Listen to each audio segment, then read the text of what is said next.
Hello, everyone, and welcome to an episode of Dear Dr. Fantasy. And I am so excited to be talking with my guest, Nikhil, who has two presences on YouTube, actually. And I'm so excited to talk about both of them. But he has both a music channel and a book channel here. So. I am so excited to talk with you, Nikhil, about not just your musical career and your passion as a reader, but the intersections between them. I think that is something that is so cool. And when people hear some of the projects you've been involved in, I think they're going to be pretty amazed. So, Nikhil, welcome to Dear Dr. Fantasy. Thank you so much, Philip. It's just such a thrill to be here, and I really appreciate you inviting me on. I was like I was saying before we, started this video, is I've been following BookTube for years now, like probably 5 years, and your channel specifically has been a really nice, I've really enjoyed your philosophical introspections into fantasy and things like that. And then Dear Dr. Fantasy, I've been watching for a while, so it's just a treat to be here, chat with you, man. Well, good, good, good. Yeah, this is going to be fun. For Uh, sure. I would love to start by asking you about your music. And Sure. normally we dive straight into books, but I feel like your accomplishments as a musician, a lot of them are related to, in fact, reading, and not just reading, but reading that many people in this community would be actually quite interested in hearing about. So, Totally. Yeah. for example, and I think this is just so cool. You've composed music that has been used in television shows like Wheel of Time, for example. That is just wow! Congratulations on Oh, that thank you. accomplishment. Um, would you mind talking about a little bit about your background as a musician, and then Sure.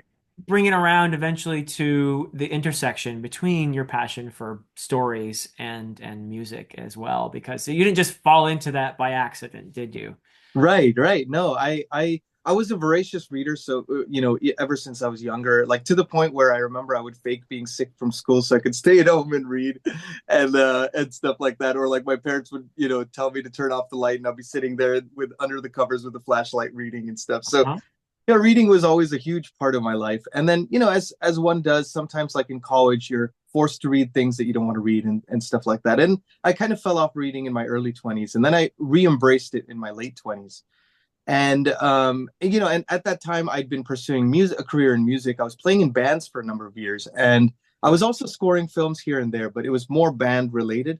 And I was very influenced by kind of like older rock music. So I was very influenced by that kind of stuff, like Cool. Pink Floyd and the Beatles, and like a lot of three-part harmonies and stuff. Oh, big thumbs up from me. Those are Oh, awesome. great. Yeah, my favorite of all time. So yeah, and I realized at some point that it wasn't enough for me to release an album every 2 years or something. I Yeah. really want more, and I love the way music intersects with picture. And so I started composing a lot. For a few years I started, kind of doing composing as a full-time venture in 2017, I believe it was. And I Wow. spent a couple years really just kind of pushing hard on that. And I just had this epiphany where I was re-embracing reading. At that point I was reading the Dark Tower series by Stephen King. I Cool. was kind of starting to delve into fantasy a little bit. I'd only read like Harry Potter and Narnia when I was younger and stuff like that. I'd read The Hobbit and Lord of the Okay. Rings, All right. but some of the staples, but I hadn't really read beyond that. And so I didn't really know what to expect, and I didn't know that fantasy could be so much more than the traditional tropes that you hear about. So Huh? and then I had this epiphany that I really wanted to try to pitch for something that I had no business scoring. I didn't have the credits for it or anything, but it was just a mental exercise. I was like, if I was to pretend I had the credits, what would I do differently? Would I write differently? Would I think about how to approach executives in production differently? And I just wanted to get better as a composer and also better at selling myself as a composer. So that Uh-huh. was the impetus of that. And I looked on IMDb, which is this industry website, which has, all the projects that are in development currently in the industry. And I looked at like I looked for the top ones that were being made at the time, and one of them was the Wheel of Time series. And I saw it was in development with Amazon, and this was in 2019. And I had this epiphany. I'm like, I'm sure that there's less people pitching for that than there are for kind of smaller projects, actually. Huh. Because people just don't think it's attainable. And typically you have A-list composers pitching for those. That's going to be a smaller list. So I'm like, what if I was to just try reading the books and seeing if I like it and then trying to pitch for it just for fun. Okay. And so I started reading book one, and book one quickly became book seven, and I ended up reading the whole 15 book series. And I was like studying the maps, and this idea for this Wheel of Time theme came. And so I decided to write it. And then I thought about like, how would A-list composers pitch for this? They would probably hire an orchestra. And I found out there was this Budapest scoring in Budapest.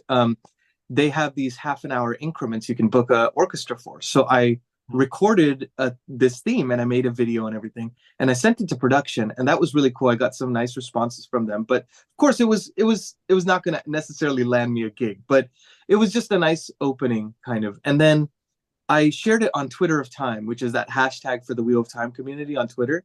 Okay. I guess now known as X, but Yeah. and they started sharing it like crazy, and that led to Tor.com did like a whole article and shared the video, and then Lauren Balfe, who eventually got the series to score, saw that, and he was like, he reached out to me actually, and he was saying, oh, would you like to work on some projects with me? And so I started working on a couple of his other shows first. Then I started working on HBO's His Dark Materials, which is another Oh, book adaptation, which was really fun to kind yeah. of work on and just like dive into those themes and that world and stuff. And then eventually I got a chance to work on the Wheel of Time. And I started off as an additional writer. So what that means is like I'll take Lauren's themes, rearrange them for specific scenes, or maybe I'll write something completely brand new that's like my own, but that would be appropriate for scene and things like that. Okay. And then as I would send him cues are like pieces of music for the different scenes. As I would send him the cues for approval, because I'd read all the books, I was like, oh, this is season two, and this is gonna be about books two and maybe some of three. Maybe we should start teasing this element that's going to take place in season three, because that's going to be about book four. Yeah. Maybe we could tease this Rand theme here because that's going to be important later on. And so because I had knowledge of the source material, he actually put me in charge of the whole season for season two eventually, which was insane. And so, Wait, uh, you were in charge of the music for season two. yeah, Wheel of Time. exactly. Yeah. That's So so it was cool. really Wow. a full circle moment. Yeah. And All because you were brave enough to just say, I'm gonna try, right? yeah, I'm gonna go totally. for it. And you just kind of never know. And I guess, like, I'm sure you can relate to this too, right, Philip? Is like the idea of writing the Idan trilogy. It's like we don't know how these things are going to go, but we put a passion into something and we see what happens, and we Yeah. just never know. And I do feel that like people resonate with when you just kind of put yourself out there and Yeah. just something, because you're excited about it, so you Yeah. know uh So that energy kind of translates outward, I think. yeah, it's a roll of the dice to it's kind of a Wheel of Time reference there. Yeah, it is. But if you don't roll the dice, you know nothing's gonna happen, right? So Totally. yeah. Yeah. Yeah. That is so cool, Nikhil, and congratulations. I'm Oh, thank sure it isn't just a matter of luck here. You were persistent. You're talented, obviously. People have recognized that talent, but you've worked hard, I'm sure, to get where you are as well. So that's just so great story. I love success stories where people have put in the effort and taken the chances, and there's been some real payoff, some fulfillment as a result. So that's just great to hear.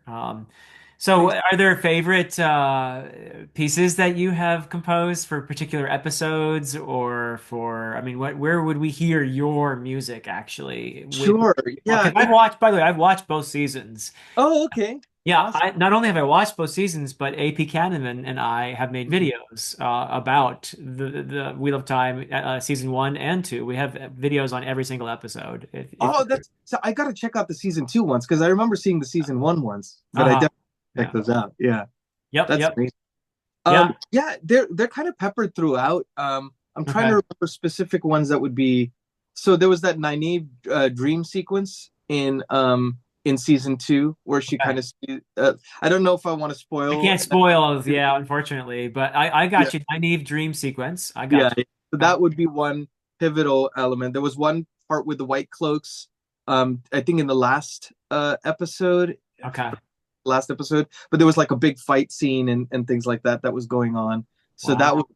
them, and then there was one um with Egwene and her like the Damen. I guess I forget if that's the pronunciation. I think Um, it's good I enough for should, me. Yeah. but but there was a pivotal scene in that final episode of the season as well. Oh So it yeah, I was, know that scene. yeah, Yeah.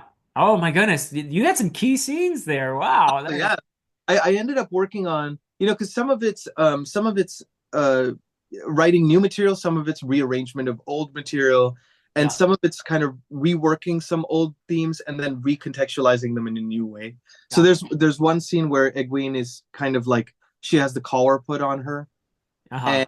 and there was a point where I had this idea that like, oh, there's a Egwene theme with a vocal. And so I kind of twisted and mangled that. And so Ooh. it almost starts pitching and doing weird stuff in that scene. Because And that's it's a much darker place in the story. Yeah. Wow. totally. Huh. So yeah, it's really fun. I probably worked on like maybe 40 cues across the 8 episodes or something. And then part of my job was also kind of delegating work to the other composers on the team and Uh-huh. working very closely with the music editor and the editor. And then, for specific things, maybe the writer directors of an episode or something like that. But it was like being in the hot seat without being in the hot seat, because Uh-huh. Lauren was the mastermind visionary of that season. But then it was like having a team to execute on that vision. It was kind of a really great learning experience for me. So Wow. I feel very grateful that he put, as much trust in us as he did because, he didn't have to do that. And so Yeah. uh, it was really, really a wonderful way to learn, I guess you could say. Wow, that is so cool. Yeah. And just so you know, and people who follow my channel and have Mm. watched those videos that I made with AP, whose channel is a Critical Dragon, by the way. Yep. Um, People who've watched those videos will know that AP and I actually enjoyed both seasons, and we thought that season two was actually even better than the first season. Oh yeah. Yeah, Yeah. we certainly had our quibbles and our nitpicks, but I think we enjoyed this production very much. So, Oh, that's awesome. I'm so glad to hear that. Yeah, I felt the season 2 was definitely a step up. Uh, uh-huh. Yeah. yeah, Well, season one, I mean, there were serious obstacles. You had the departure of the actor playing Matt. You right. had Yeah. COVID, which Yeah. made, I think, a lot of things difficult. Mm, And you could feel it at the end of the first season, particularly that I think the eighth episode did suffer from the fact that COVID was around. But yeah. I Yeah. really loved how season two just really was a step up, and Yeah. made me feel like, okay, this show has got some serious potential here. There's something going on here that I actually think is some really great storytelling. And I love the epic, the visuals and the music. I mean, what's a show without music, right? Totally. Do Yeah. do you have favorite composers that you look up to who have composed for film and television and that sort of thing? I Because I think got I so. have a few that I love, but I want to Oh hear. yeah. Yeah. Oh, I want to hear your Oh, you want to choices. hear mine? Yeah. Okay. I mean, you're gonna know so much more than I am, but No, of no. course I have to say Howard Shore, Oh, obviously. I mean, Lord of the Rings films. I just love the music. I could listen to it over and over and over again. Uh, totally. but I also love. Oh gosh, now of course it's embarrassing. I can't remember his name, but the German composer who. Sorry, Zimmer, Hans Zimmer. Yeah. Yeah. Yeah, I love Hans Zimmer's. Oh yeah. I love his music just to listen to it, and not necessarily even. I don't have to even watch the film. I just like to listen to his music. Yeah. He's one. I tend to also like some of the like. I don't know if you would categorize him as a minimalist or not, but I Mhm. do like some of those minimalist composers who are, but maybe not quite like Max Richter and people like Sure. that. Yeah. Yeah, Yeah.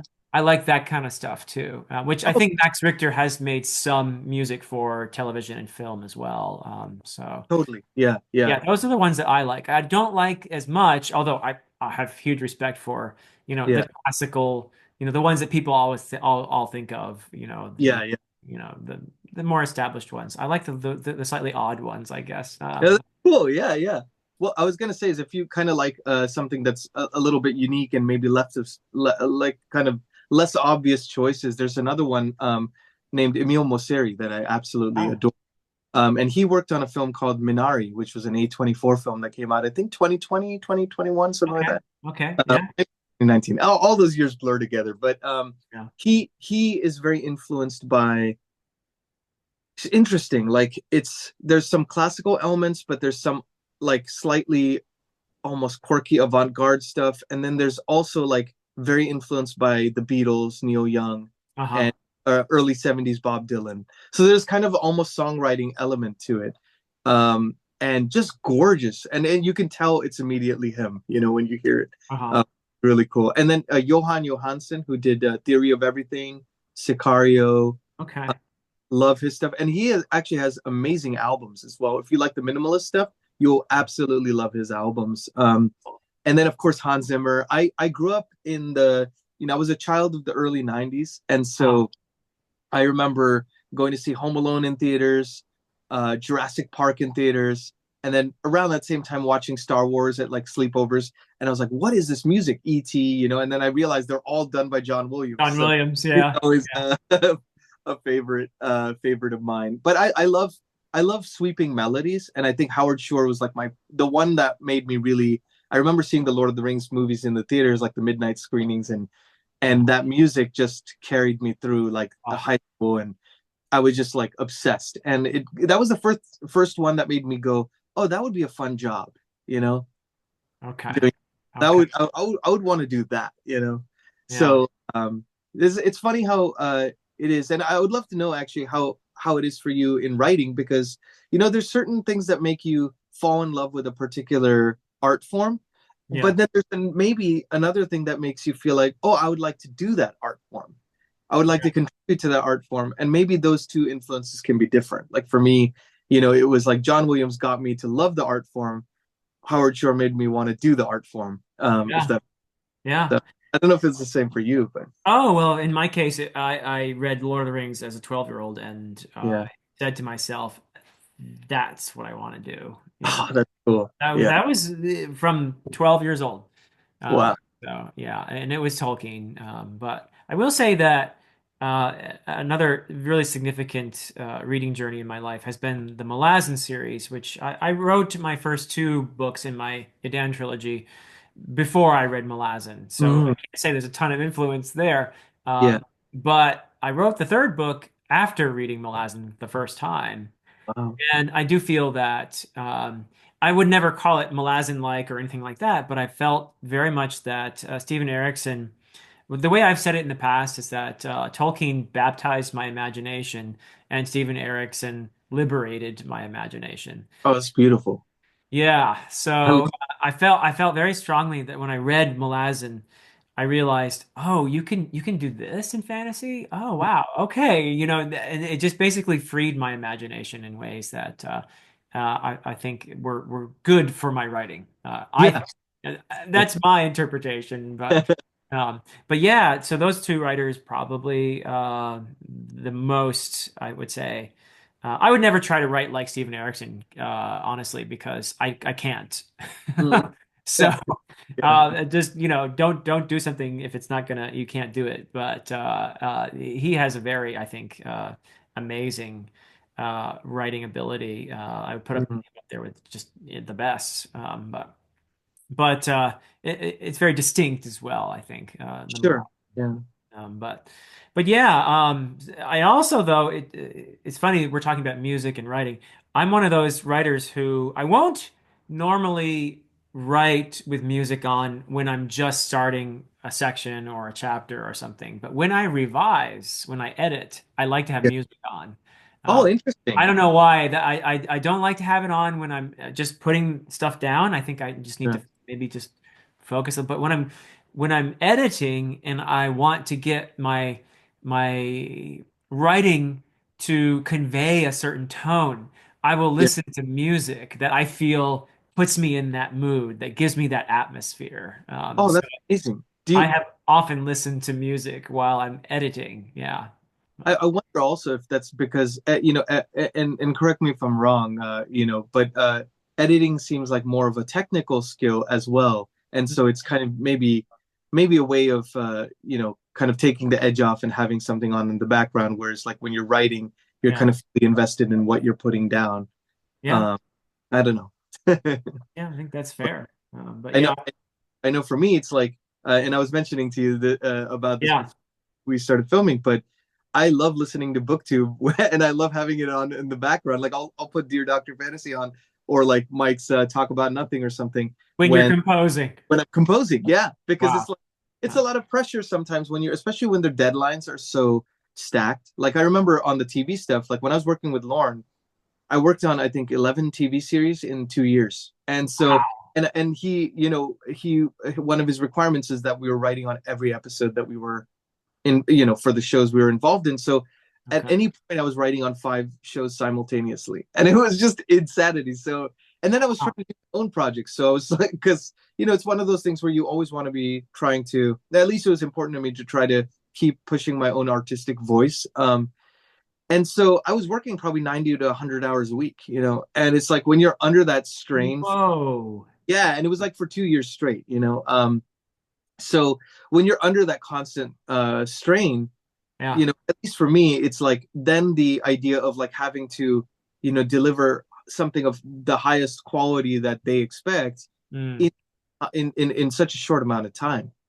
Um, it can be very daunting. And so, you all had been a really nice balm to that whole Oh, experience during those couple of years, because it's like it feels like you have friends in the room chatting with you, and you can, yeah.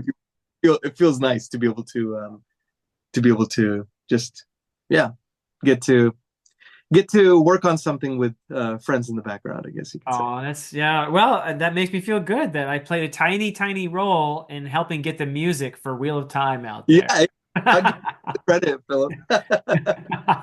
So, can I ask also, what are some of the other shows that you mentioned? There's a bunch of them there. What are some of the other ones that you worked on that Yeah, there was a bunch from the UK as well. There's a show called Sherwood, which was like a thriller show.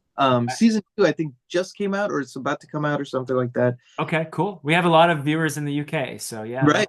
yeah. Yeah, imagine. Yeah. So that's been a very popular drama thriller show there. Then there's Netflix's Life on Our Planet, which was like a nature docu-series that came out last year, which like charts the various extinction periods and how there's 5 so far and a 6th one on the way, and kind of how we got to this point. And some beautiful kind of like some beautiful CGI and practical effects and things like that. And then um, what's it called? It was narrated by Morgan Freeman, that one. So that Cool. was kind of cool, having the voice of God on yeah, on top of the music he writes. So Yeah. that Wow. was pretty epic. And then there was another show called A Town Called Malice. There was a docu-series called Victoria's Secret Angels and Demons, Uh-huh. which is about the founder of Victoria's Secret and his like ties to Jeffrey Epstein. So pretty Oh, heavy. wow. Yeah, pretty Yeah. heavy. But yeah, it kind of ran the gamut. So it was actually really nice because at least for me personally, I love the contrast of the profession. Right. So working Right. on one project and then another thing simultaneously. Like last year, I was scoring an adventure comedy that was very influenced by 1940s, 50s Technicolor films. So Right. sweeping orchestral themes like everywhere, and very, very much the old school orchestration, traditional orchestration. At the same time, I was working on this like psychological horror film. And I just love the juxtapositions of that. So it's just Wow. fun to explore different moods simultaneously, I guess you could say. So cool. Wow. And of course, your BookTube channel, I think I forgot to mention in the beginning, is Shelf Esteem. Yeah. But Yeah. if people are interested in your music as well, you have that other channel. Yeah. Yeah, It's just my name, Nikhil Koperker is right. Which is the your name, yeah. which people can see right under you there. So yeah, Mhm. that's the name of the music channel. So Yeah. Yeah. yeah, I imagine that a lot of my viewers are going to be interested in both of those channels. So, Yeah. No, it's awesome. I love it's been really great also just through starting the channel. Just meeting booktubers who I've long admired, and then also meeting people in the community and stuff, and like and even authors. Like I connected with Jenny Wirtz recently. oh yes, yes, she's wonderful. Yeah, She's lovely. And yeah. crazy thing actually about how I feel like sometimes everything is connected is we were talking and she's like, "Oh, I don't know if you've heard of my nephew works in LA as a composer, blah blah blah." we had worked on the Wheel of Time season 2 together for like 2 years, and we'd become friends and stuff. And it And was you really didn't know she was Jenny, he was Jenny Wars' nephew. no idea, no clue. That's crazy. It was Wow. incredible. And so like, we because we were working all out hours, we'd chat on the phone like Friday at like 11:30 at night because of course we were working.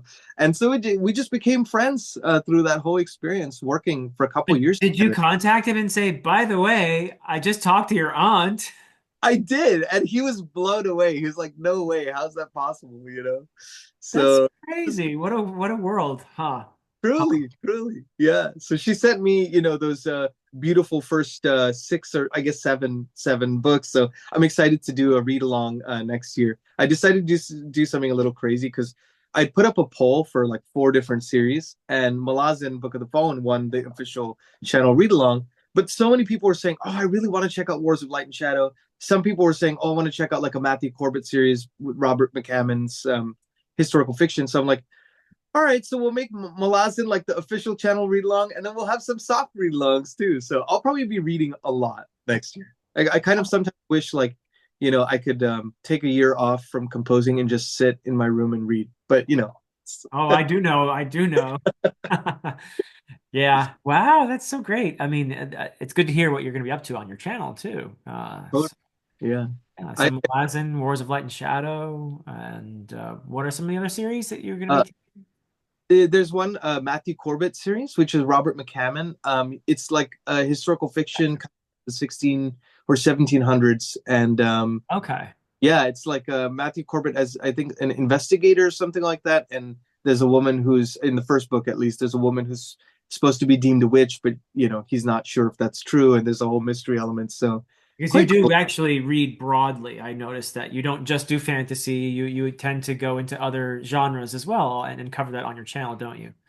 Yeah, I love fantasy is has been one of my favorite genres. So I've been reading a lot of fantasy lately. But then I also read sci-fi, horror. Stephen King's my favorite author of all time. Yes. So Okay. yeah, so I love that. I've been just this year I discovered historical fiction, and it feels like another gateway has opened up for me. I read Shogun earlier this year, and then I Cool. fell in love with Ken Follett, and I'm like just I've been watching Josh Red Fury books as well, his channel, and he Yeah, he's talks. great. I like Josh a lot. He's a great guy. Oh, he's wonderful. Yeah, and then Brian Lee Durfee, of course. He's Uh-huh. what hasn't he read? I think is a better question to ask than what he has read. Yeah, I mean, Brian Lee Durfee's famous for his top 10, or in his case, top 100 or top Right? or whatever, so why limit yourself to 10? Exactly. Yeah. Like I don't even know if I've read 100. I definitely haven't read 100 historical fiction. I'm like I don't think I've read even 100 fantasy novels yet. Yeah, yeah. Well, you'll get there. It sounds like. Yeah. I'm working on it. Yeah, that's awesome. But actually, as a fellow Beatles fan, I thought you might be interested in this. Is I also sometimes pepper in memoirs because it's kind of fun to see like what different and memoirs of writers of like scientists of musicians, Yep. and I just started reading just as a fun kind of like side tangent. I started reading this incredible book about Mal Evans, who was the roadie for the Beatles. Okay. It's I think it was written by his son or something, and so you see a completely different perspective on the Beatles, and it is one of the most Yeah. thoroughly researched things where it's like they're going day by day in 1964. So you get Wow. like what the Beatles were demanding of their roadies and how like Mal Evans had to set up and take down all the gear every concert, and he's doing all this other stuff and trying to be a bodyguard for the Beatles and stuff, but you're seeing it through his eyes. So you Wow. see the Beatles in a different light, and it's not just about the songwriting but who they were day to day. Huh. It's fascinating. So Little yeah, peek behind the curtain there. Yeah, neat. 100%. Yeah, yeah, Cool. So yeah, you do read a lot of different things, but I think this is a good point in our discussion for me to ask you my standard question for yeah. DDF, which is going on the premise that you are what you read, Nikhil. Please tell us about your reading journey. What are some of the most formative reads in your life, reads that could explain who you are to someone that you're meeting for the first time? If you were to Oh introduce yourself through, these are the books that explain me. yeah. So actually, any books you want to talk about in terms of your reading journey and Okay. what brought you here? That'd be lovely. So I remember when I was younger. So I was 5 years old when I decided to try to pick up chapter books, and I Okay. remember deciding to, I was like, I was always wanting to read more ambitious works at that age, even for some Sure. reason. I don't know why, but I Sure. picked up Michael Crichton's Jurassic Park, and I read that, and I really enjoyed it. And then I tried like You weren't terrified of those dinosaurs and I was everything? just excited. I don't know. It somehow it like was just like really got my imagination going and stuff. And I Okay. remember she wouldn't believe that I was reading it. She probably thought I was like holding it upside down or something. Like I don't know if you're actually doing. But I loved it. And then I tried Disclosure, and I didn't know what was going on, of course. So I put down Michael Crichton for a while, and then I shortly discovered Goosebumps by R.L. Stein, and that's Uh-huh. what really started doing the whole fake being sick from school to stay home and read. And I read like all 45 or something that were coming out at that time as they were coming out. And I was like obsessed with it. But I was reading kind of broadly even at that time. I remember reading like Laura Ingalls Wilder and just Uh-huh. random stuff that I kind of really fell in love with, stories wise. And then I think it was trying to remember, I think it was like when I was 13 or 14, I picked up Stephen King and Okay. All right. Cemetery, and it just blew me away. Wow. And then I picked up it, and I was like, this felt a little bit too much for me at that age, I think. And so I kind of put it down for a while. And then it was, college came, and I kind of stopped reading a little bit. Uh-huh. Um, and then it was, kind of in my late 20s when I started picking up Stephen King again. Okay. And I finally read it, and I just loved it. And it lived up to the hype for me. And then so I decided to read the Dark Tower series. And I think like out of all the series that really formed me as a person, maybe even philosophical approach to life and things like that, it would probably be the Dark Tower series. I remember like Okay. uh, I remember I used to go on hikes, every morning, just down the street here in LA, Yeah. and especially during the holidays, I would come back and I would just be in moments of solitude, just experience stillness at home, and I would be reading the Dark Tower series, and it just kind of really, yeah, changed my perspective on life and stuff. And then Wow. it was really the Wheel of Time that was my gateway to reading again in full, full swing. Wheel of Time and BookTube. Okay. So once I started reading those, I was like, what? I didn't know fantasy could be like that, because there's Wow. such kind of radical ideas in it, even for being at that precipice between, traditional fantasy and modern fantasy, that kind of Uh-huh. bridge in the two. There was some really radical ideas, and I didn't realize that fantasy could be like that. And oh, it's influenced by Eastern philosophy and all this stuff that I Yeah. really taking to, Zen Buddhism and things like that at that point in my Uh-huh. life. It just really resonated with me. And then I was like, oh, and there's Dresden Files about a wizard who lives in Chicago. Like that's also fantasy. What? And so Yeah. I just started ingesting as much, books as I possibly could at that point. And fantasy was my primary genre, I think, at that point. Okay. So yeah, it's been a wild ride and kind of a really random, long-winded one, but I think as I pursued composing, the reading kind of started going hand in hand, and the booktube kind of was the trifecta for that experience. So it's like I really, it's like had it not been for booktube, I don't know that I would have pitched for Wheel of Time. Like I don't know if that would have even happened. So it's just funny how life works sometimes. You Yeah. know, It's you have fantastic. these yeah, you have like these disparate interests, and sometimes they're not related at all. But if you can find a way to bring them together, something Yeah. interesting happen at least. So Yeah, it's a happy marriage, I would say. Yeah, between yeah, passions. That is so cool.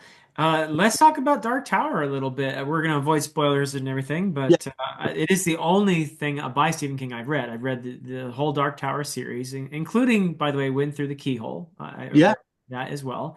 What did And you think of that one, by the way? what's that?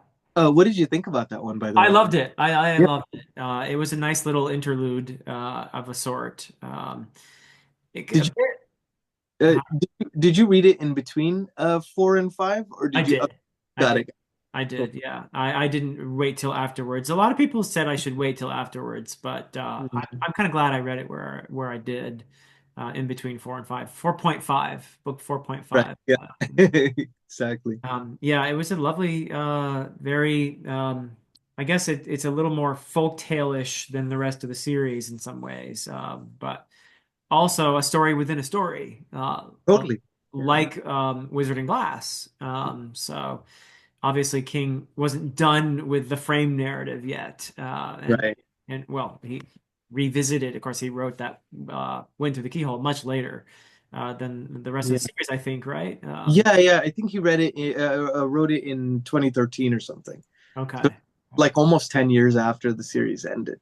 okay, Wow. wow. Yeah, yeah. What did you think of like Wizard and Glass, for example? I loved Wizard and Yeah. Glass.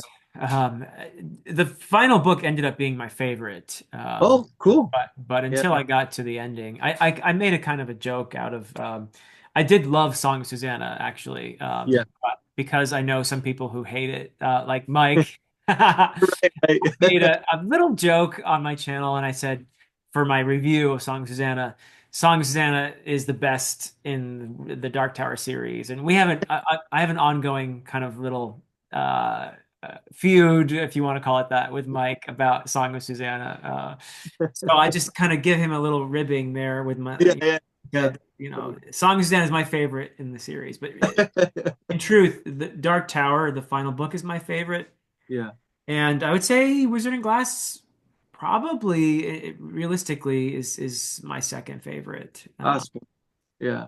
I Yeah. rem I remember reading A Wizard of Glass for the first time, and then now I'm on my second, like on my Dark Tower reread, basically. So I've Oh, read okay. the first six, and I'm gonna read the final book probably next month or something.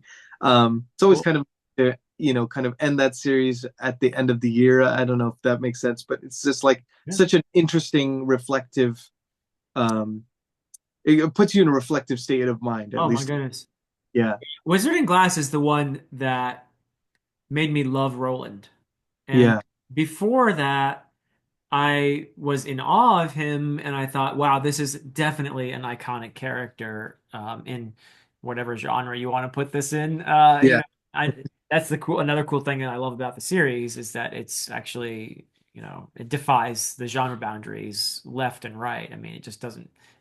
King didn't care what it was; he just had a story to tell, uh, Totally. and he was felt free to go everywhere, and he did. But Roland was an iconic character before, but he was one that I didn't feel strongly connected to. I just felt kind of a sense of wow, he's cool, but I couldn't relate much to him. Yeah. And then Wizard and Glass, I'm obviously not going to spoil it, but that was the book where I felt, oh my goodness, now I understand this person and Yeah. Yeah. why he is the way he is, and yeah, you when you understand a person's youth and their trauma and their backstory, Mm. suddenly it gives you a completely new appreciation, for that character. And I thought Yeah. that was I loved that King did this in the middle of the series. Yeah. It's such a bold choice. I remember when reading that fourth book, I'm like, there's an entire flashback for the whole book, practically. And I was like, Yeah, I was like, I didn't know how I felt about that. And at the end of that flashback, I didn't want to go back to present day. I was just so invested in it. I lost myself completely in that. And I think, I felt the same as you actually about Roland. uh-huh. Is the first three books, he's almost like this mythical character out of time itself. Like, Yeah, like it's like when you watch, and I think I remember Stephen King mentioning he was like influenced by like Clint Eastwood and like those types of very sure. archetypal heroic characters that are like almost myth becomes legend kind of a thing. But Yeah, when you have a character like that, it is only someone you can view from afar. yeah, You they're remote. Yeah, yeah, and I felt like the fourth book really brought him back down to earth, yeah, and and let you experience them, like you said, like as a person. It's yeah. wonderful. And it gave me a deeper sense too. I think that the act of that storytelling in that fourth book is what really brought that quartet together too. So I'm not the only Yeah, one who got to see Roland's humanity there. That quartet got really tight, after yeah, that. I feel yeah. so yeah, I feel like that made me much more invested in these characters, not Mm, just Roland, but the other characters in the quartet too, because they cared about Roland, I cared about him, and that yeah, was something that I found very moving. yeah, The yeah. bonds that were growing between the characters. Mm, So I mhm. loved Wizard and Glass for that. Yeah. Yeah, no, for sure. Yeah, same. I know there's a lot of gripes about those last three books because he wrote them kind of very quickly after his accident. Yeah. Because I Wolves think of Cala, and then Song of Susanna, and then Dark Tower. Yeah. yeah. Yeah. And and I to some extent understand people's gripes about it, but I personally love Stephen King because he's not like a completely symmetrical writer. I don't know if there's like a proper technical term for it, but he doesn't plan things out. And so it I really can is like tell. you can definitely tell, especially with the Dark Tower series, because so many years passed between entries that he's grown as a writer so much between each one. Like I think the first one came out what 1980 something like that in 1982, and then the second one came out like I want to say 1986, and then the third one was 1991. So there's like huge gaps in between, and the gaps got bigger. And so it was uneven, but I think Roland's journey is uneven, and I think it's a reflection of it's kind of almost more real that way. By being as surrealist and out there as it was, it kind of makes it more real because it's not completely crafted like a perfectly paced novel. There is kind of this long and winding road. Another Beatles ref. I guess I'm just gonna keep doing Beatles references this Oh, video. I'm here for it. Yeah. Yeah, But no, I think that element, the let's call it the meta element in the last three books, it really appears more to the end of Wolves of the Kala, but it's in full force in Song of Susanna and Dark Tower. That meta element is something that some people hate, yeah, and I liked it. I like the experimentation going on there, and clearly.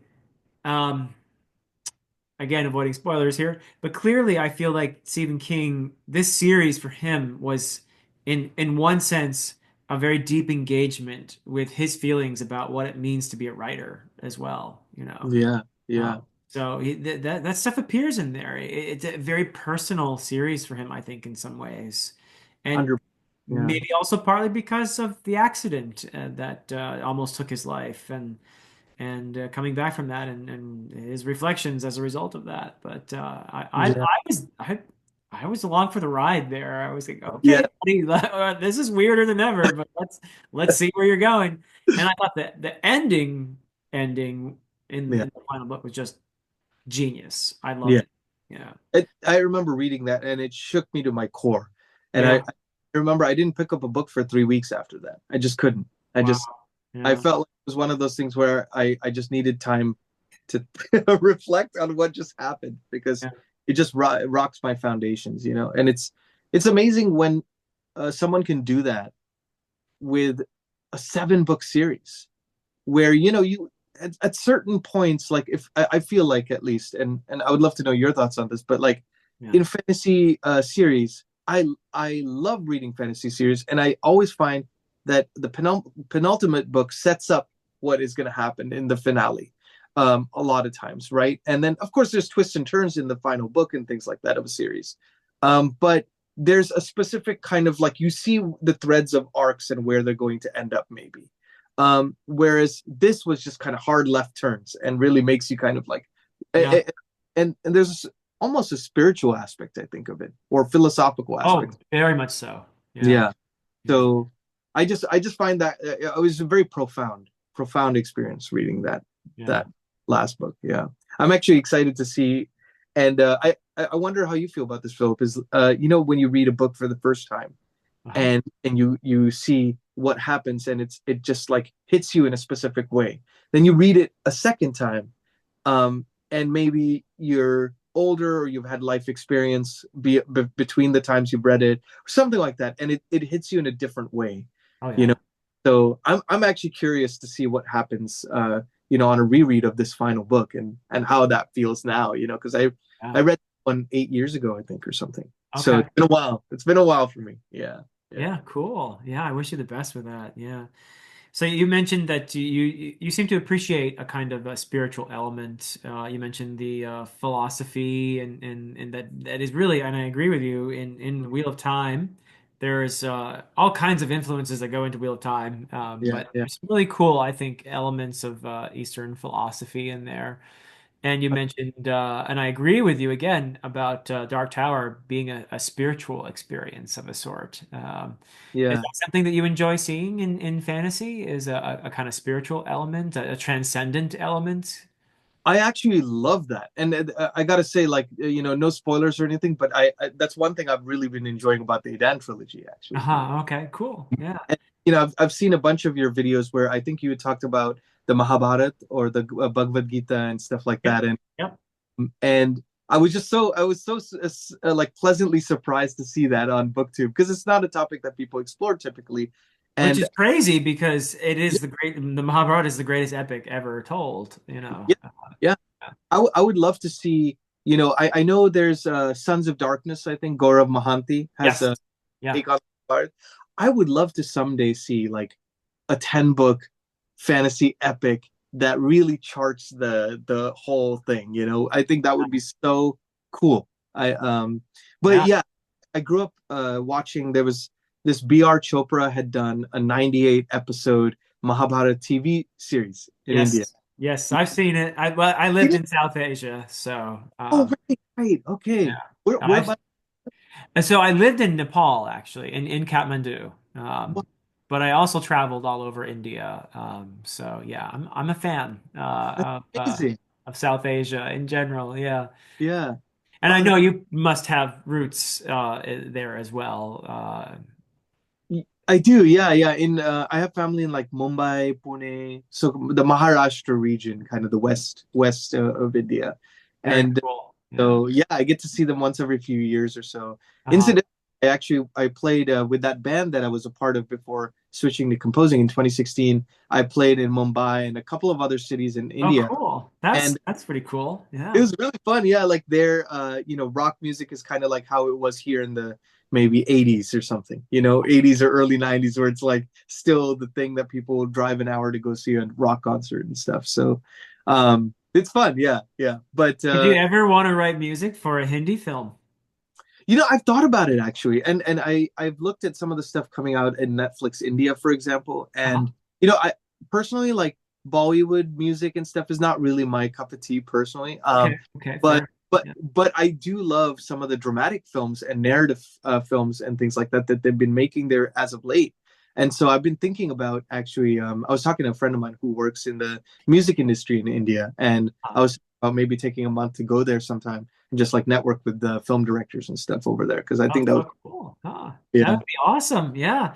totally, Yeah, because I think many people may not realize, but Bollywood is the most famous, obviously, yeah, film industry out of India, but it's not the only one. There's actually every little region has a kind of, I know there's a very thriving, Bengali, or Bangla films and stuff like yeah, yeah, yeah, in the south of India. There's a whole like different, film tradition down there that's quite separate from Hindi, and there's they have slightly different conventions and things. So there's a yeah. lot of great films that come out of India, really. So And it's so diverse, like yeah, which was I think like for people who've never been there, for example, it's probably the most surprising thing that there's 26 official languages, hundreds of dialects. yeah, incredible. Yeah, It's not something you think about at first glance, but it's just so much culture and history, and even like down to the food or the like things yeah. like that. South Indian food is so different to North Indian food, It's and hotter and it's a lot of coconut and yeah, yep, yeah, yeah. more vegetarian based dishes in South India typically. I loved so I'm a vegetarian and Oh, I love the fact that when I was in South India, if a restaurant served meat, they actually had to say non-vegetarian, right? Like right, yeah, advertise the fact that they actually serve meat by saying non-vegetarian. Otherwise, right, you just assume it's vegetarian, right? totally, So totally, yeah, yeah, I'm not used to that. I'm used to being the weirdo, you know, and having funny looks at me when I go to a restaurant and looking yeah. for a vegetarian option, right? LA is like a haven for vegetarian and vegan food. Oh, I bet, I Yeah, bet. Yeah. there's a vegan Thai place like maybe 2 blocks away from me, and it's phenomenal. It's like if there is a style of food, there is a vegan equivalent, and probably in your suburb area of LA. It's that's the Yeah. way. Yeah, pretty funny. Very cool. Yeah, I'm not far from New York myself, and Oh, cool. you can find similar diversity in New York as well. Totally. Yeah. I was born in and grew up in New Jersey for the first 12 years of my life. So Oh, East that's Coaster. cool because that's where I live. Yeah. Oh, what Yeah. what what part? So I lived in Westfield, if you know where that is. Oh my goodness. Yeah, that's okay. Yeah, I do know where Yeah. that is. That's cool. That's not far from Cranford, right? Right, right. Yep. Yeah, yeah, yeah. Oh my goodness. That's so After we cool. record, I have all kinds of stuff to tell you. Yeah, yeah, yeah, Uh, totally. Yeah. yeah. That's so cool. Yeah. So you're a Jersey boy. I didn't know that. Okay. Totally. Yeah. Yeah. Through and through. Well, how about that? Okay. Yeah. See, we discover all kinds of things here on Dear Dr. Fantasy, don't we? I know. Yeah. I love how we could switch from Mahabharata to Indian food to New Jersey. It's like never Just know what. bang, bang, bang. Yeah. Yeah. Um, that is so cool. Okay. Yeah. But Um, speaking of transcendental fantasy, I think you'll find Jenny Wirtz's series to be another a great example of deeply spiritual and just sublime storytelling. And that's one of the things I love the most about it. And I was extremely honored and flattered that she actually, so somebody, one of her devoted readers, mhm, someone who goes on social media by the name of Chibipo, mhm, came up with this idea that Jenny Wirtz's books are a great example of transcendental fantasy as like a subgenre of fantasy. mhm, mhm. Not quite the same thing as epic fantasy. There's a different emphasis in transcendental fantasy. Uh, Yeah. Jenny has read my trilogy, and Oh, I'm very very honored that she would actually say, and she included the Adan trilogy as transcendental fantasy as well. Uh, wow. so Yeah. yeah, so yeah, the fact that you picked up on that too is just great to me. That is definitely an emphasis. So I'm just trying to get that word out there, that phrase, transcendental fantasy. I love that. I'm there for that genre. That's like totally Yeah. my favorite kind of thing. Is it if for you was it something that do you practice like meditation or something, or is it just kind of your spiritual exploration from living in Nepal, or Oh, yeah, very much so. yeah. Yeah. No, I mean the entire magic, the way magic works in the Adan trilogy is entirely informed by Buddhism and Hinduism. Yeah. The idea that not only are we ephemeral and fleeting creatures, but we're also connected to everything. We're part of everything. We're part of the fabric of the world and all other creatures around us. And on a certain level, they're not really separate from us. They are us. We are the other. And when we see ourselves in the other, that can be not just an epiphany, but a means by which we transcend our own individual egos. Mhm. So that's a big, underlying, I would say, reason behind the magic, really, and how it works in the Adan trilogy. So, and Beautiful. some of the cultures. In the trilogy as well. So if you've read The Prophet of Adan, so you've seen some of the dialogue where a character would like Day Raven, for example, is hearing Andumaic spoken, and he can't understand, and early on can't understand that, obviously. So you'll see certain words that are written not in English, but in my Andumaic language, which is actually very closely based on Nepali, which I speak like a 4 or 5 year old. That's amazing. Yeah. So yeah, I mean, if you were a Hindi speaker or another language related to Nepali, you would probably be able to pick out certain words and say, "Oh, I know what that one means." Yeah, yeah, yeah, yeah. Totally, But totally. yeah, there's a lot of influence there in terms of the culture, and Endemaic ones particularly. Mhm. It's not a one for one thing, obviously. This is a fantasy world, and I made up these religions and you know Right, right. and things, but But you could see like the Almaty, and there's certain things that are exactly. you could see that where Yeah. those come from. Yep. It's really, really, Al-Makti, not by coincidence, sounds a lot like the word Shakti. yeah, So yeah. yeah.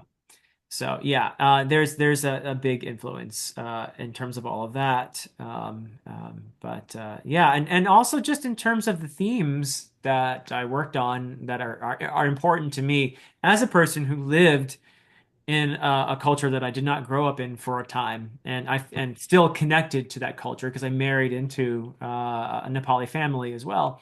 Yeah. So I am the idea of discovering oneself in another person, in another culture, in another place, and realizing what you have in common.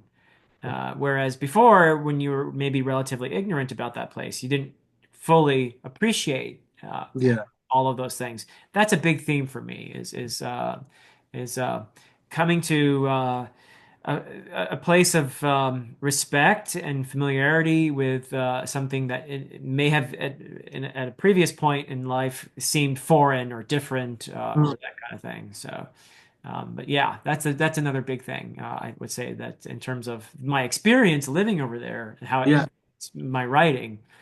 So it's really at the core. My experience of living in South Asia is in many ways at the core of the story of the Adian trilogy. Mm. I'd say, yeah. That's wonderful. I can completely relate to just the idea of discovering this epiphany, Mhm. um, and then starting to see it in various or even gravitate to various art forms that express that. You know, Uh-huh. whether it be music, whether it be reading or anything like that. Like I remember in 2012, for me, kind of a watershed moment was I did this Vipassana 10-day silent meditation course. Oh, that's so cool. it Yeah. was it Yeah. was incredible, and it's like you can't talk or you can't I'm uh familiar. Yeah. anybody. I don't know if you've ever done it I or haven't done it, but I know people who have. Yeah. got it, I see, yeah. And as you can tell, I like to talk, so that always felt like it was I was like, how am I gonna do that for 10 days, but but Uh, honestly, it was probably the least difficult part about that whole experience. In fact, it was nice. It felt like a burden was lifted to not have to speak and to just listen and to just be there. yeah. And couldn't write music, couldn't read, couldn't you know do a workout or anything that you would typically lean to for a distraction from thoughts that arise. And so Yeah. it was just a transformative experience. And ever since then, I felt like I suddenly started gravitating towards books and music and things that were inspired by that, maybe Okay. by, Yeah. by the lesson from that. So yeah, all this to say, like the Edan trilogy has really resonated with me from a Oh, personal that's great. Yeah. standpoint. Just Really glad. So glad. Yeah. And of course, my studies in Old English and Old Norse and my I learned Welsh when I was younger as well. So I'm yeah. really engaged with the Celtic parts of the world. That's all in there too. Hmm. Yeah. Yeah. It's a nice confluence of cultures and traditions, I think. I guess, yeah. I mean, living in South Asia, definitely, I always wanted to write, and I think the story that eventually came out of me, it was very much uh, a product of my prior engagement with things that may be more typically associated with Western fantasy, which is Old Mhm. English, Old Norse, and medieval inspired fantasy.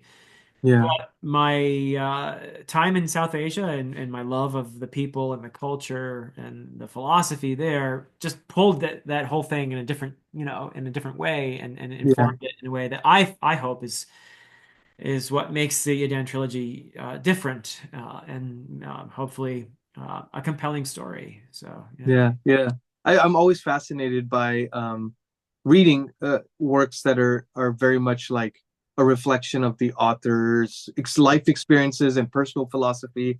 And it's like when you see that kind of fully formed in these, like I felt that way with the Eden trilogy so far.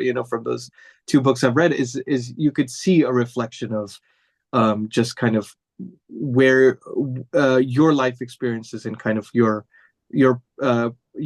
understanding of the world. And I just find that to be a fascinating thing when an author does that. I find that's the same with music. Yes. Yeah. I'm Not to sure. exhaust the Beatles thing, but I always found like that they were one of those few bands that did that. It's like, where are they at, personally, spiritually? It was a reflection in their music. At Yeah. any. So yeah, I'm just fascinated by that kind of stuff, I guess.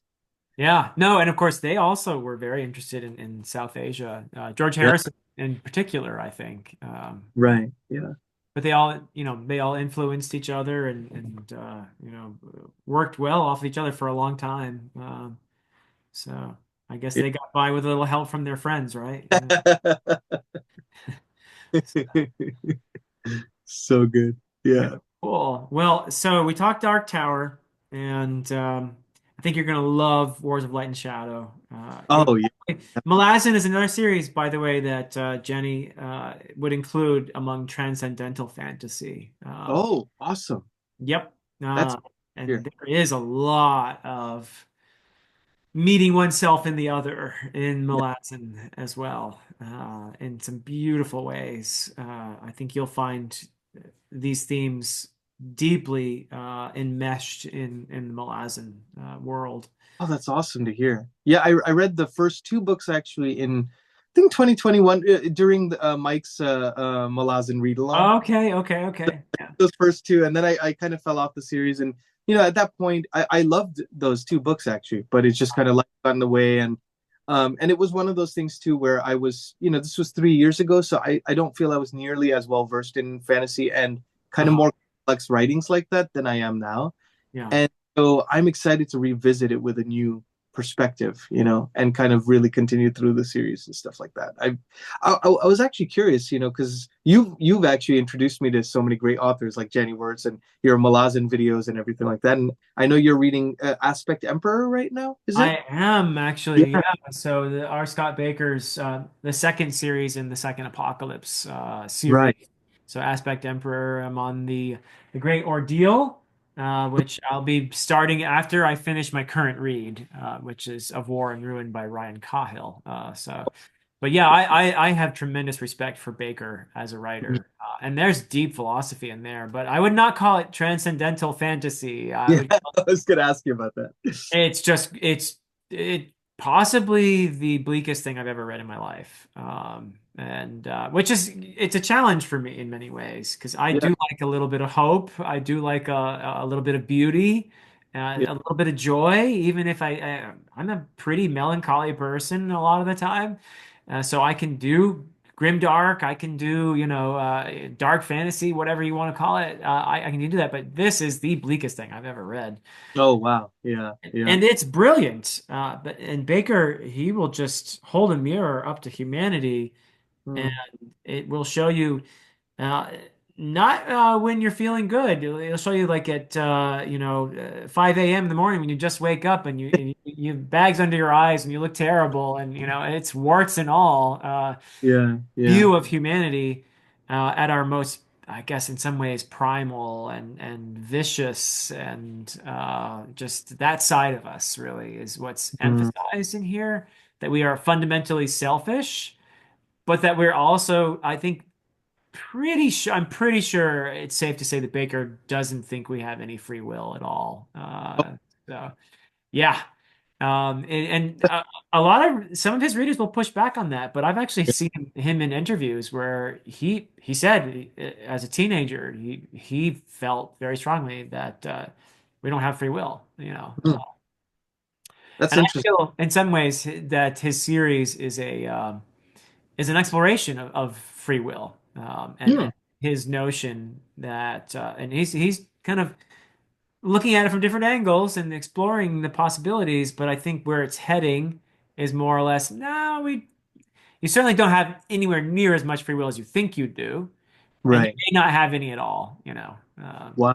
Wow. That's interesting. It's I don't know how you feel about that. I'd love to know what your thoughts are on this, Phil. But I know for me, like even if there's a viewpoint or a personal philosophy of the author that I would disagree with in terms of kind of the way I choose to live my life or whatever. I actually like reading contrarian points of view Oh because yeah, it kind of lets you see a different side of life. Or it's like if it almost feels like it's like a roots to branches thing where if one believes something, then that permeates through the story.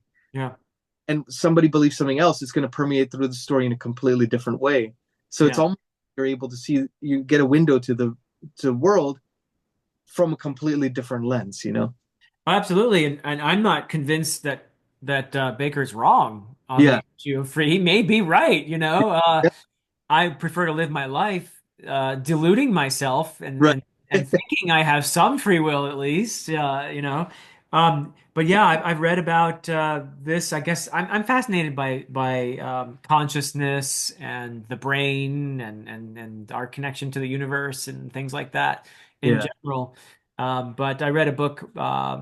Joanna has also read this book, and yeah, I think she even read another one by the same author. So Hmm. she's read even further in it than I have. But Robert Sapolsky is the name of a neuroscientist who wrote a book called Behave, Hmm. which is essentially, I think he and Baker would get along famously because Behave pretty much. I don't know if he says it in absolute terms, but I think he basically at the end of this book where he's using not just neuroscience, but psychology and sociology and other disciplines as well, um, to explore whether or not we have free will. And kind of feel like when you get to the end of the book, you don't really feel like you have very much free will, if any. Interesting. Yeah. Yeah. I would actually really love to check that out. That Yeah. sounds I definitely have to explore. Is Yeah, that it's a fascinating read. Yeah, it's yeah. called Behave. Yeah. Okay, cool. Is so it's a nonfiction? Is it a Yeah, nonfiction? it's nonfiction. Yeah. Yeah. Yeah. Cool. Great. Yeah. Yeah. I love peppering in some nonfiction in my reads anyways, because Uh-huh. it's Yeah. nice. I just love contrast, you know. And Yeah, fun. yeah. Yeah. Yeah, no, I love those kinds of books I love reading about the brain and consciousness and it's fascinating to me that we really don't understand consciousness that well. Yeah. Yeah. Uh, but I've been reading lately about how human consciousness is something that exists in concert with the greater universe. Uh, Mm, that I've always felt philosophically too. I'm attracted to the notion that our consciousness is an expression of the universe, that the universe is wants consciousness to exist mm, somehow, and that we're the product of that. I'm interested in that. yeah. Yeah. Now, scientists, this is not just like a hippie thing or something. I'm talking Huh. about there are scientists now who are exploring this notion that our consciousness is actually connected with something much bigger in the universe. Yeah. So Yeah.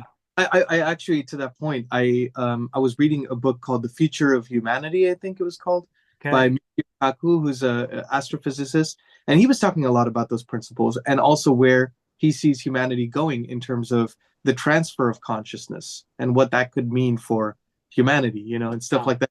yeah. Wild book if you ever get a chance to check it out. Yeah. Very interesting stuff. But you know, I always find it fascinating that you know a lot of these concepts were in like Hindu spirituality, Oh, people have been Buddhist talking about this for thousands of years thousands of years, and in South Asia. Yes, yes, yeah, yeah. yeah. And now we're finally you know seeing scientific proof of these things too.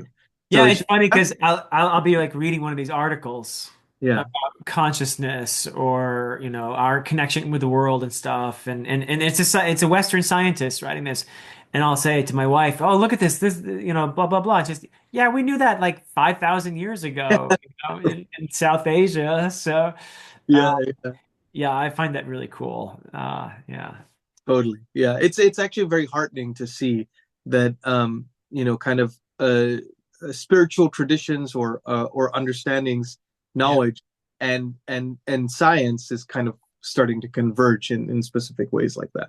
Yeah, well, actually my nonfiction that I'm reading right now is called The Dawn of Everything. Hmm.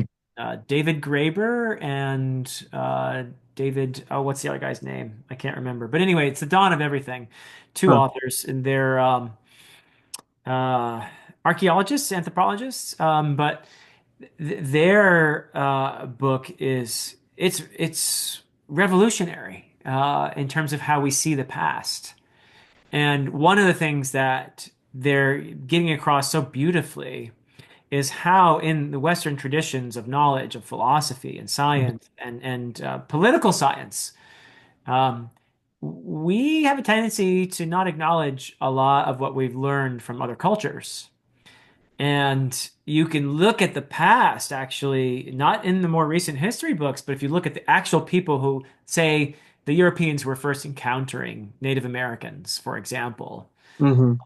they learned a lot from those Native Americans. And I'm not talking about just how to grow corn. I'm talking Right. about they're making a very strong case that Europeans actually learned democracy from Native Americans. Wow. Usually we'll talk about, oh, it's the Greeks, they had the Greek city-states weren't really all that democratic. You had a few men who could, property owning elite men who had the say in the governance of a typical Greek city-state. That's not Yeah.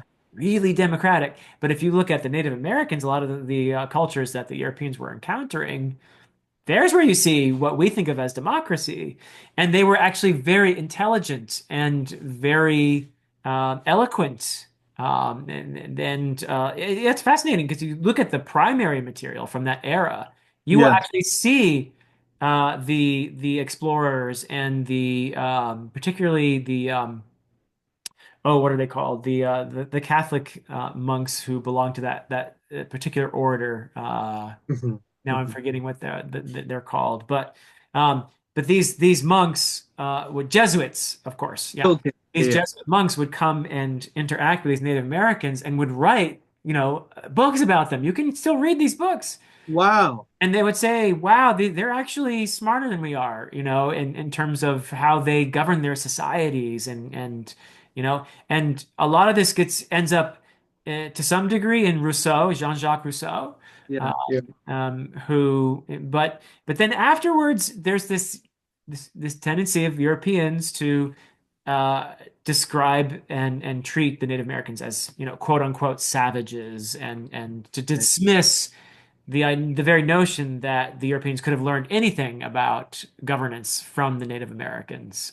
Right. Really, these earlier explorers, particularly the Jesuits, who learned so much from them.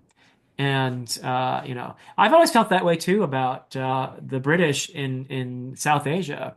Mm-hmm. That there's a lot, and maybe a lot of German philosophy too in the 19th century. Seems to me to you can I think there's a lot of influences coming out of Asia on European philosophy in the 19th century. I'd be very interested if somebody wrote a book on that topic as Oh, well. yeah.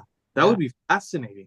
yeah, That's fascinating. And I think you're absolutely right. Is because you started to kind of see these different cultures influencing each other yeah, at a period of time, and so it would stand to reason that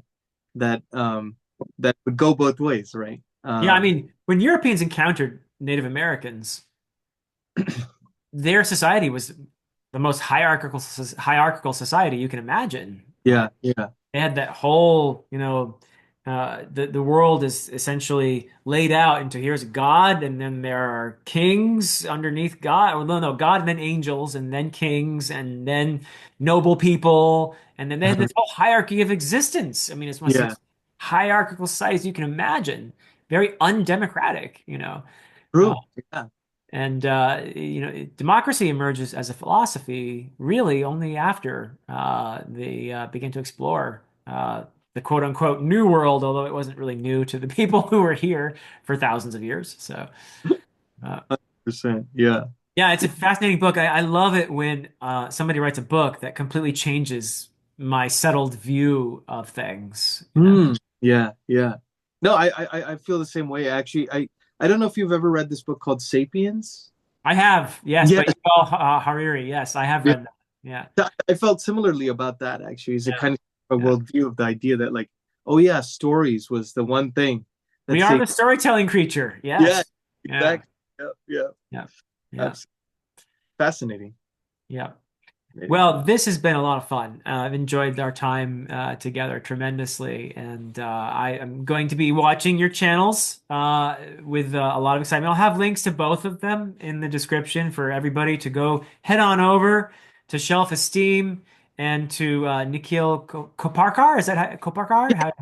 Yeah, yeah, I got that pretty close. Okay. yeah, yeah, totally, yeah. Okay, cool. So those are the two channels, the book channel and the music channel. And I'm so excited that you're part of this community, Nikhil. It's such a cool thing to get to know you here and to hear about your marvelous accomplishments as a musician, but also just to get to know you better as a friend. So thank you so much for being here. Thank you, Philip. I mean, it's just a real thrill, honestly. Like having watched your videos and just always enjoyed, the many contributions you've made to BookTube, man. It's just really great to get to chat with you. And yeah, thanks so much for having me on. All right, it's a pleasure, and thank you everybody for watching. And till next time.